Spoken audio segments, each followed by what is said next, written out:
တ်စွာဘုရားလက်ထက်တော်ကသူ့ဘာဆိုတဲ့အမျိုးသမီးတွေကဘိက္ခုနီဝတ်သွားတယ်သူ့ကိုဆွဲလန်းနေတဲ့ကောင်လေးတယောက်ရှိတယ်အဲ့နောက်ဆက်တယ်သူ့ကိုဆွဲလန်းအဲ့ဒီသူ့ဘာဆိုတဲ့ကလေးမလေးရဲ့မျက်လုံးကသူ့များမျက်လုံးနဲ့မတူဘူးကုသိုလ်ကောင်းမှုရဲ့အရှိန်နဲ့သူ့မျက်လုံးကအင်တန်မှ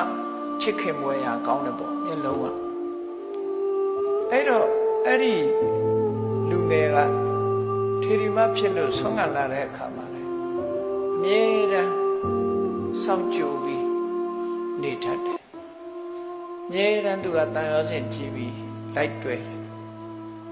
နောက်ဆုံးအဲ့ဒီကြတော့သူ့ဘာဆိုတဲ့ထေရီမလေးကဘိက္ခုနီမမင်းဘာလို့ချင်တာတော့ငါ့ကိုမင်းကခန္ဓာကိုယ်မှာအကြိုက်ဆုံးကဘာလဲလို့ဆိုသူကမျက်လုံးလို့ပြောလိုက်တာနော်မင်းမျက်လုံးလေးကိုငါအတွက်တားနေတာလို့ဆိုအေးအဲ့ဒါဆိုရင်မင်းကြိုက်တဲ့မျက်လုံးငါပေးမယ်ဆိုချက်ချင်းလက်နဲ့နှိပ်ပြီးတော့မျက်လုံးကြီးထည့်ပြီးတော့ဟိုကောင်ထွက်ပြေးသွားကဲစဉ်းစားကြည့်လေလူပေါ်မှာတတ်တာတော့မျက်လုံးကလှနေတာမျက်လုံးကြီးဟောက်ပက်ကြီးလှုပ်ပြီးတော့မျက်လုံးကြီးကိုသူ့လက်ထဲထည့်လိုက်တော့ဘလို့ဖြစ်သွားဒီမျက်လုံးကြီးသူချစ်ခင်နိုင်သေးရဲ့လားမချစ်ခင်နိုင်တော့အဲ့ဒါမျိုးလို့တစ်ဖက်သားကိုဒီလိုဖြတ်လိုက်မှပျက်စီးသွားတာမျိုးမဟုတ်တဘာဝတရားနဲ့ဆင်ញင်သုံးသပ်ကြည့်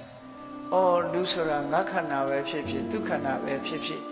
မျက်လုံးကထွက်သမျှလဲယွန်းစရာတွေပဲနှာခေါင်းကထွက်သမျှနားကထွက်သမျှနှာခေါင်းကထွက်သမျှလျှာကထွက်သမျှပါးစပ်ကထွက်သမျှ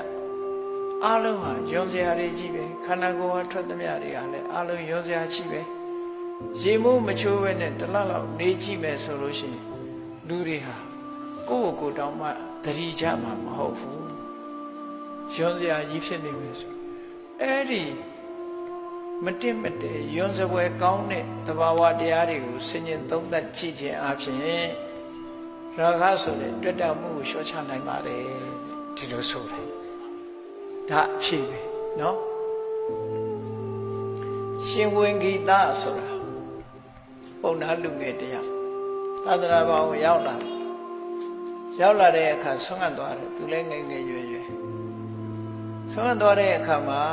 စက္ခုံတွေချပြီးတော့ရဟန်းတွေကိုတွားဖို့မြတ်စွာဘုရားတောထဲမှာနေတာကိုတောထဲမှာနေချရွာထဲရောက်တဲ့အခါကျလှတဲ့ပါတဲ့အာယုံလေးတွေကိုမြင်ပြီးတော့လှတယ်လို့စိတ်ထဲမှာတွေးမိလိုက်တဲ့အခါမှာလိုချင်မှုဆိုတဲ့ရာဂဖြစ်ပေါ်လာတာဟုတ်ဒါသဘာဝပဲเนาะလူချင်းမှုဆိုတဲ့သဘာဝဖြစ်ပေါ်လာတဲ့အခါမှာသူချက်ချင်းစိုးရိမ်ထိတ်လန့်သွားတယ်။အော်ငါတဏ္ဍာငါရဲ့ထဲမှာလူချင်းမှုဆိုတဲ့တဏှာရာဂတွေဖြစ်လာပါလား။ဒါကြီးလာရင်ငါ့ကိုအပယ်ချလိုက်မယ်။လောဘအပြစ်ရှိတယ်ဆိုတော့သင်ထားတာနော်။ရာဂဆိုတဲ့တရားဟာယင်ထဲမှာဆွဲပြီးတော့လောင်မယ်ဆိုရင်မီးလိုပဲသူကလောင်မီးလိုပဲပူတယ်ယင်ထဲမှာပူတယ်အဲ့တော့ဒီတရားပြောက်အောင်ငါလုံးမပဲဆိုတဲ့အတိရလို့သူရှိကသွားနေတဲ့သူ့ရဲ့ဆရာရှင်အနန္ဒမထေရမြတ်ကိုသူကဖွင့်ပြောတယ်နော်ဖွင့်ပြောလိုက်တယ်သူဟာအာယုန်တစ်ခုကိုမစင်မကျင်ကြည့်မိပြီးတော့နှလုံးသွင်းမှားလို့နော်သူ့ရင်ထဲမှာရာဂတွေဖြစ်နေပါတယ်ပူလောင်မှုတွေဖြစ်နေပါတယ်အဲ့ဓာတွေကိုငြိမ်းအောင်ရှင်ဗျာတရားလေးတစ်ပုဒ်ဟောပေးပါနောက်ကနေပြီးတော့သူကငြိမ်းချင်တယ်သူရင်ထဲမှာပူလာပြီပူလာတဲ့ရာဂကိုနော်ငြိမ်းအောင်လုပ်ပေးပါအဲ့ဒါလို့တောင်းဆိုလိုက်တယ်ပေါ့နော်အဲ့ဒါလို့တောင်းဆိုလိုက်တဲ့အခါမှာရှန္ဒနာကပြောလိုက်တော့ဆိုတရားဟောရင်တင်ညာယဝိပရိယေတာစိတ်တန်တေပရိတရှိတေမင်းစိတ်ပူရမင်းအတွေးလွဲသွားတာမင်းအမှတ်လွဲတာမလှတာမင်းလှတယ်လို့သွားတွေးတာကို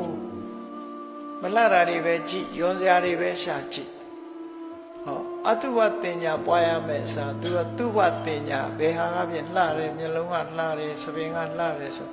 လှတာတွေသွားတွေးတဲ့အခါလိုချင်တဲ့လောဘပွားကနေဖြစ်ပေါ်လာတော့ဒီလိုဆိုလိုတာပေါ့အဲ့တော့လှတာတွေမတွေးနဲ့မလှတာတွေတွေး တင်ညာယဝိပရိယေတာစိတ်တန်တေပရိတ္တရှိတိမင်းအမတ်တင်ညာတွေလွဲမှားသွားလို့မင်းစိတ်ဟာပူလောင်မှုတွေဖြစ်ပေါ်လာတာဖြစ်တယ်အဲ့ဒါကြောင့်မို့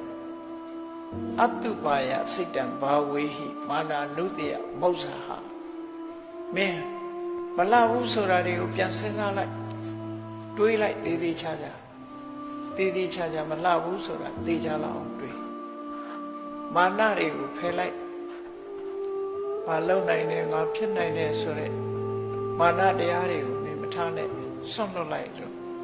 မာနာနုတ္တယမောဇ္ဇဟာဆိုပြီးတော့နီလံပေးလိုက်တဲ့အခါမှာအဲ့ဒီရဟန်းတော်တွေဟာစိတ်နှလုံးအေးချမ်းမှုကိုရသွားတယ်ဆိုတဲ့မှတ်တမ်းလေးတွေရှိတယ်ပေါ့နော်အဲ့တော့ဆိုလိုတာကတော့ရာဂဆိုတာကိုလူချင်းတက်မဲ့တဲ့ရာဂပေါ်လာပြီဆိုရင်အတုပဘာဝနာနဲ့တားရမယ်